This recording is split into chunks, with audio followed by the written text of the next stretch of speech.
Assalamualaikum warahmatullahi wabarakatuh. Halo sahabat-sahabat parenting Indonesia. Kali ini kita ada di podcast Kriya Parenting Indonesia. Sebelumnya perkenalkan, nama saya Dwi Agus Santoso. Saya sebagai host dan saya adalah mahasiswa bimbingan konseling Islam UIN Sunan Ampel, Surabaya. Pernahkah kalian mendengar perkataan, anakku sudah aku titipkan di pesantren, jadi tanggung jawabku terhadap anak telah usai? Pertanyaannya, apakah tanggung jawab orang tua usai ketika mereka sudah menitipkan anaknya dalam pesantren? Pada episode kali ini kita akan membahas tema yang sangat dekat dengan kehidupan kita, yaitu sekolah, pesantren, dan rumah. Siapa yang paling bertanggung jawab atas anak? Di tengah-tengah kita telah hadir beliau Ustadz Miftahul Jinan. Beliau adalah Direktur Kriya Parenting Indonesia dan beliau adalah alumni dari Pondok Pesantren Darussalam Modern Gontor. Bagaimana perasaan antum, Ustaz? Alhamdulillah, perasaan saya bahagia. Alhamdulillah, perasaan Ustaz sangat bahagia. Ya. Perasaan antum gimana, Ustaz? Alhamdulillah, sehat walafiat. Sehat walafiat, Ustaz. Sebelum kita membahas lebih dalam dari materi kita, izinkan saya untuk membacakan profil dari beliau. Adapun beliau merupakan alumni dari Pondok Pesantren Darussalam Modern Gontor dan juga beliau lahir di Ponorogo. Beliau memiliki banyak segudang pengalaman, segudang kegiatan dan juga segudang karya tulis. Salah satunya yang ada di depan kita dengan judul Anakku Hanya Pintar di Sekolah dan Alhamdulillah Anak Gunakan. Oke, selanjutnya kita akan membahas lebih dalam tentang materi kita pada hari ini.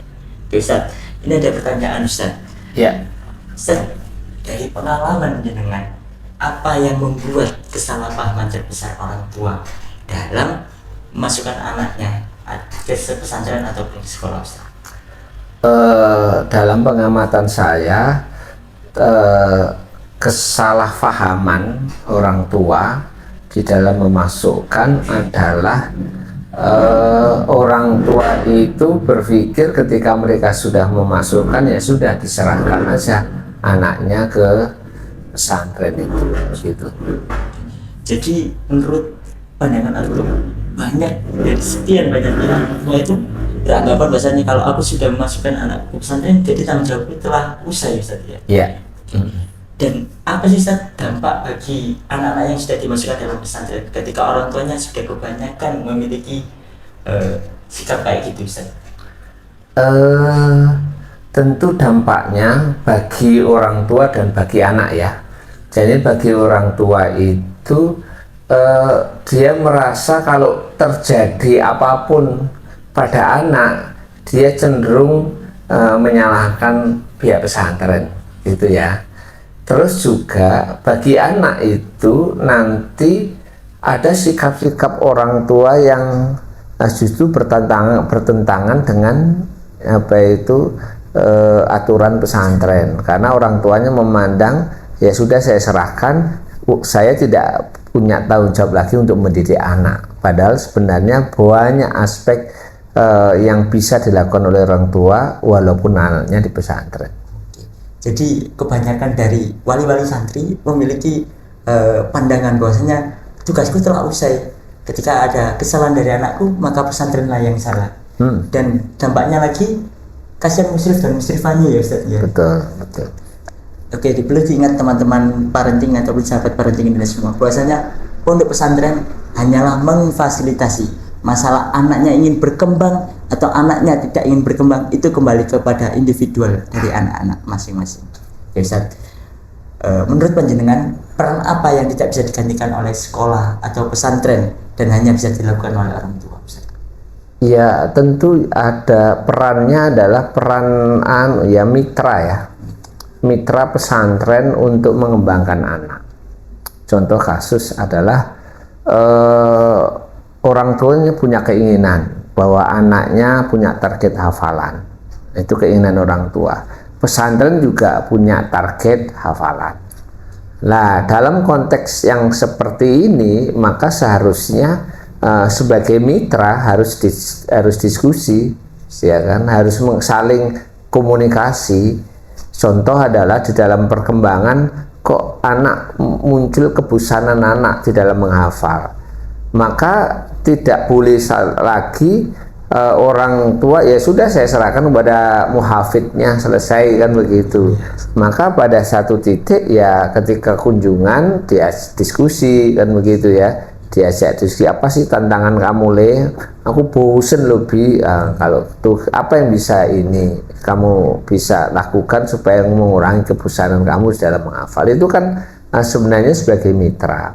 Atau juga yang namanya musyrif itu juga perlu menyampaikan kondisi anaknya, lalu dia minta bantuan ke orang tua itu bagaimana. Atau kadang-kadang menggali dulu anaknya ada masalah ya apa ya, kok dia tidak tahan, tidak kuat fokusnya. Nah itu juga sebenarnya seringkali itu berawal dari pengasuhan selama anak sebelum masuk pesantren begitu. Secara tidak langsung berarti support sistem terbesar seorang santri ataupun anak itu dari orang tua ya Ustaz? Betul. Jadi musyrif dan musyrifahnya jangan sampai bosan-bosan untuk mengabarkan keadaan anaknya di pondok kepada orang tuanya. Begitupun orang tuanya juga harus peka. Jikalau tidak ada komunikasi, harus mengawali komunikasi dengan pihak kepengasuhan. Yes. Apa sih Ustaz bentuk sinergi yang ideal antara rumah, sekolah, dan pesantren agar pendidikan anak tidak saling bertabrakan Ustaz? Saya pikir sinergi yang paling utama ya, atau yang paling ideal ya tentu yang namanya perhatian ya. Jadinya perhatian. Orang tua yang bertanya kepada anak terkait dengan capaian-capaian akademisnya, tantangan-tantangan yang dihadapi oleh anak selama di pesantren, itu adalah bentuk yang namanya sinergi. Ya, sinergi. Kalau yang namanya orang tua nggak pernah nanya anaknya jus berapa dan lain sebagainya, anak juga santai-santai aja itu. Jadinya saya pikir sinerginya seperti itu, perhatian. Jadi sangat penting sekali perhatian dari orang tua kepada anaknya Ustaz. Iya. Bisa dikatakan pula orang tua ini sebagai mental blocknya anak-anak ya Ustaz.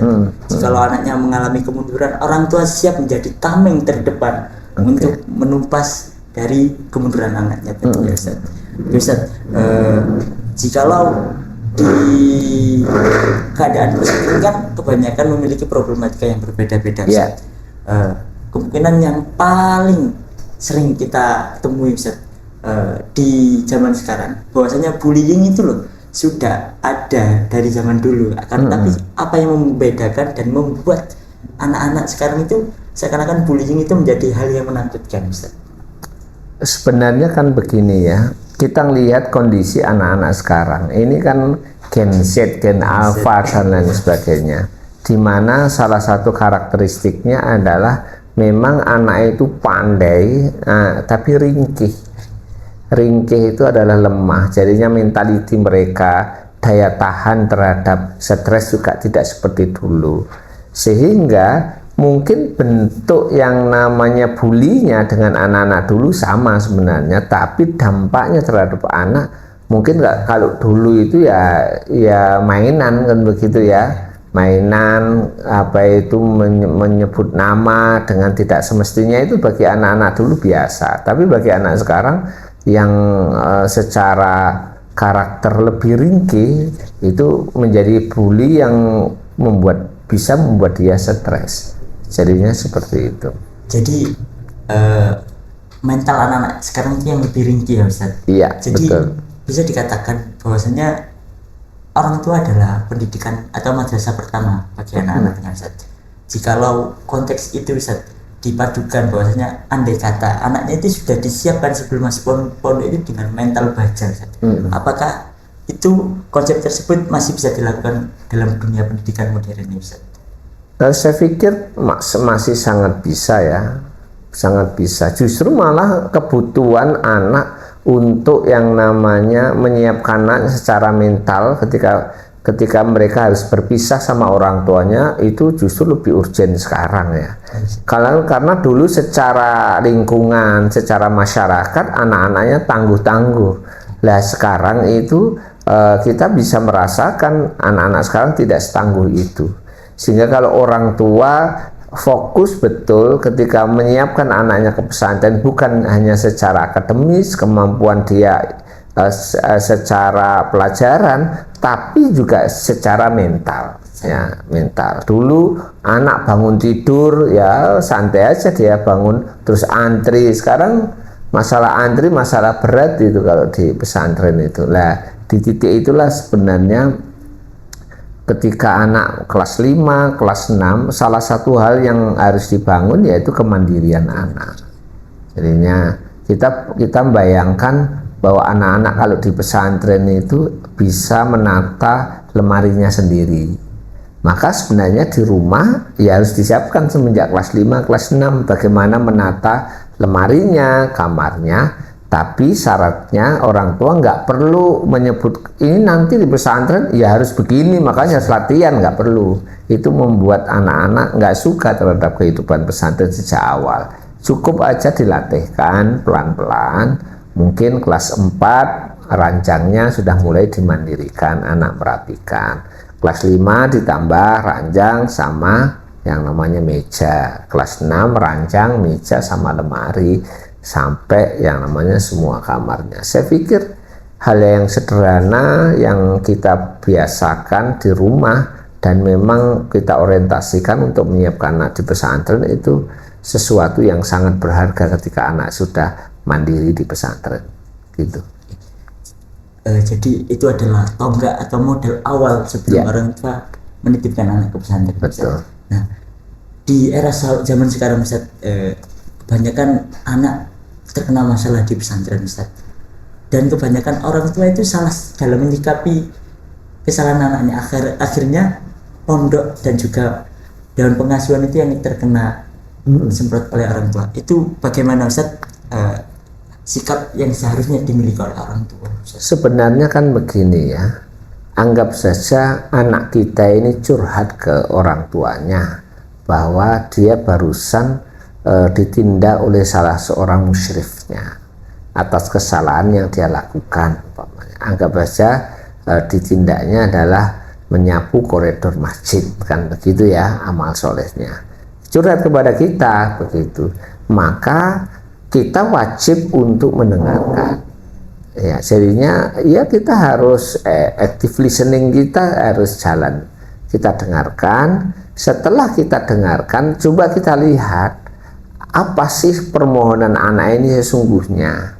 Kadang-kadang anak ini sebenarnya hanya ingin curhat saja, cuma kadang-kadang ibunya malah baper terus berpikir anaknya minta tolong pada dia, kan gitu. Sebenarnya kita rasakan, lalu gimana Le? Ya nggak apa-apa, ya sudah, terima kasih kamu sudah cerita sama mama, berarti kamu sangat percaya karena mama yakin kamu menghadapi masalah ini kamu bisa menyelesaikan. Itu udah lebih bagus itu ya. Kalau memang anak yang namanya minta bantuan kepada kita, maka yang kita lakukan yaitu tabayun. Tabayunnya jangan yang menekan ya, anggap aja musyrifahnya ya, musyrif semuanya. Assalamualaikum Ustaz, saya bundanya ini kemarin Ananda begini-gini, mohon Ustaz informasinya terkait dengan apa yang disampaikan. Ini kan nggak ada nada menyalahkan toh, mohon informasinya dengan terkait dengan kejadian yang dialami Ananda sehingga kacamatanya pecah, ngomongnya kan begitu toh. Oh gini, oke. Gitu. Terus gimana follow up-nya terhadap kejadian ini Ustaz? Begitu, itu kan landai. Kenapa masalahnya? Kalau mohon maaf, jangan sampai kita sebagai orang tua di hadapan anak sedikit aja membangun kesan negatif terhadap musyrif atau musyrifahnya. Saya ulangi lagi ya, jangan sampai kita di hadapan anak membangun kesan negatif terhadap musyrif-musyrifah walaupun musyrif-musyrifah itu melakukan sedikit kesalahan. Kenapa masalahnya? ketika kesan negatif terhadap musyrif musyrifah itu tertanam pada anak kita, maka respek anak kita terhadap musyrif itu akan turun. Dan ketika respek turun, maka ketika musyrif itu ngajar anak kita, semangatnya beda, semangatnya akan turun. Kenapa? Karena sudah kehilangan respek terhadap musyrifnya akibat informasi dari kita. Begitu. Jadi sangat penting sekali yang harus dimiliki oleh orang tua, bahwasanya jangan sampai menanamkan pandangan negatif terhadap musyrifnya. Ya. Walaupun musyrifnya pernah ataupun melakukan sedikit kesalahan. Ya. Perlu diketahui juga bahwasanya musyrif juga manusia ya Ustaz. Betul.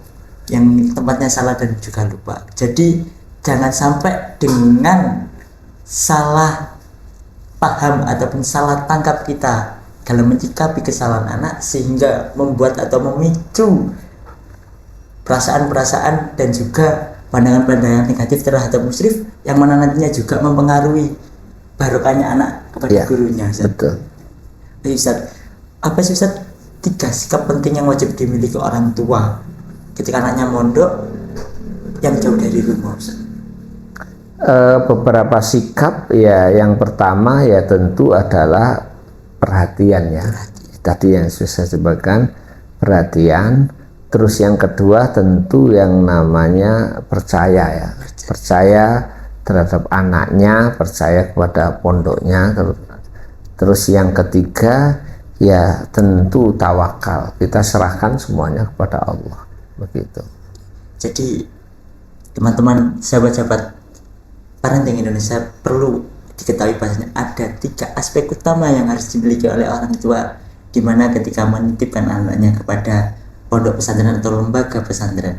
Yang pertama harus perhatian terhadap pendidikan anaknya dan juga perhatian kepada lingkungan di pesantrennya. Dan yang kedua ada percaya. Nah, poin ini menjadi hal yang terpenting ketika seorang orang tua sudah menitipkan dan juga sudah percaya pada pondok pesantren. Apapun yang dilakukan oleh pondok pesantren, baik itu takzir ataupun itu sebuah shock terapi kepada anaknya, bahwasanya itu adalah sebaiknya pendidikan yang diberikan oleh pondok. Tidak ada pondok itu yang berkeinginan untuk menyakiti seorang anak, dan tidak ada pondok yang menginginkan santrinya itu menjadi seorang gagal. Jadi ayo para orang tua saling percaya kepada anaknya dan juga saling percaya pada lembaga yang sudah Anda titipkan anak-anak Anda. Ustaz, untuk di akhir pertanyaan ini Ustaz, jikalau jenengan berkenan, jenengan berikan satu pesan kepada seluruh orang tua yang sedang menitipkan anaknya di pondok pesantren, Ustaz. Motivasi ataupun perkataan quotes yang sangat-sangat menyentuh hati agar tetap semangat dan juga tidak patah hati. Ya, pesan saya bagi para orang tua, dalam hari ini wali santri, ketika anak-anak kita semuanya di pesantren, ya betul-betul kita percaya. Kata percaya ini ya tentu betul-betul kita serahkan anak-anak kita ke pesantren dan belajar untuk mempercayai apa yang dilakukan oleh pesantrennya. Jika ada sesuatu yang membuat hati kita gundah terhadap anak atau sikap di pesantren terhadap anak kita, maka dahulukan tabayun, ya kan? Dahulukan tabayun. Insya Allah dengan tabayun itu nanti akan saling memahami. Nah, dari saling memahami itu maka insya Allah anak-anak kita akan lebih nyaman, lebih santai, dan insya Allah ilmunya akan lebih barokah ketika semuanya meridhoi proses ini semuanya. Begitu. Oke, ada satu quotes ini teman-teman. Jikalau anak sudah berjuang di pondok pesantren, orang tua juga harus berjuang dalam rumah. Jadi harus para orang tua memperbanyak dan juga mempertekunkan doanya agar diberikan kelancaran dan juga ketabahan untuk anak yang sedang belajar di pondok pesantren. Oke, terima kasih Ustaz banyak. Sama-sama. Terima kasih banyak Ustaz Jinan atas insight, ilmu dan juga pengalaman antum Ustaz. Sama-sama. Dari perbincangan ini teman-teman, kita bisa belajar bahwa mendidik anak bukan tentang siapa yang paling benar, tetapi tentang bagaimana rumah, sekolah, dan pesantren berjalan secara beriringan. Anak tidak butuh orang tua yang sempurna, tapi orang tua yang mau terlibat dalam belajar anak dan juga hadir meskipun anak sedang jauh dari rumah. Semoga obrolan hari ini menjadi bahan refleksi khususnya bagi para kita orang tua dan juga para orang tua dan juga para muslim dan muslimah dan pendidik selebihnya. Terima kasih sudah mendengarkan podcast hari ini. Sampai jumpa di episode berikutnya. Sekian dari saya. Wassalamualaikum warahmatullahi wabarakatuh. Waalaikumsalam warahmatullahi wabarakatuh.